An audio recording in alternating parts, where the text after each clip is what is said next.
Hello viewer, you have reached Musichetta. If you're new, I'm a 21-year-old cis woman and a member of the activist group known as Les Amis de l'ABC. Since this is a fun monologuing round of videos, I decided to go with one of my favorite projects on the internet, the Lizzie Bennet Diaries. I know Julie and Bossuet are probably groaning or doing their best ridiculous Mr. Darcy impressions right now, and I know you've both heard this a million times, but it's really important. The Lizzie Bennet Diaries marks an amazing phenomenon in media that we don't get to see often enough. It took an amazing existing piece of literature that had already reached so many people and brought it to life in a completely new way for a completely new set of people. People who might not have picked up the book and read it initially were captivated by this modern adaptation of it, and I think that's just amazing. Literature is so important, and to be able to bring it to life like that was something that I haven't seen before and might not see again. With that said, here's a speech from one of my favorite episodes of the project, episode 87. I'll put the link in the description. I went back and watched all of Lydia's videos. I don't know that girl. It's like my sister is a person I've never met. And then I thought about it. And how could I not have seen her when she was standing right in front of me? Sometimes I feel so clever and rational and appropriately analytical about the world around me. I'm a grad student. It's what I do, what I'm supposed to be skilled at doing. Communicating and relating and acknowledging that people don't fit into neat little boxes all wrapped and tied up in string. But here we are. My name is Lizzie Bennet, and I am out of tools for this. I'm not sure I've ever felt so incredibly useless. My sister's hurting, and there's nothing I can do about it. I don't even know if she would want me to. But it is taking every piece of self-control that I have to stop myself from setting up camp outside her door and waiting for her to come out and tell me how I can make this better.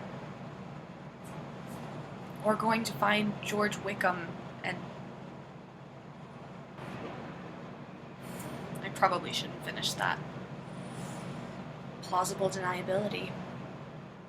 Just in case. You saw? He was manipulating her and using her to get back at me. But Jane's right. I can't just sit here and wallow in guilt. I'm no good to Lydia like that. That was fun. So, 3 guesses why I picked this? Actually, you'll need all 3 because there are 3 reasons.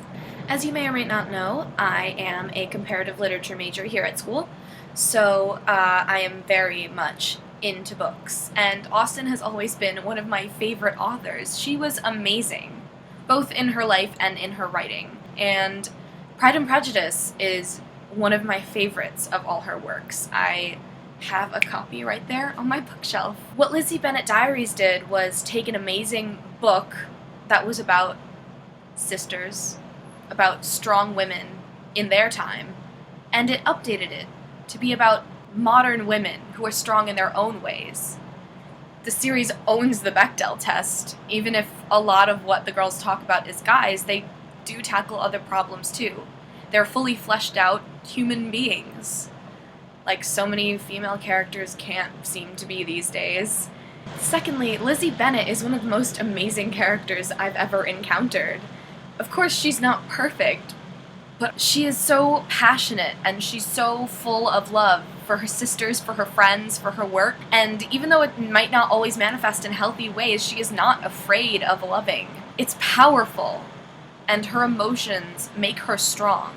She learns over the course of the whole show to grow and admit to her mistakes, and her character development doesn't come at the price of her ferocity.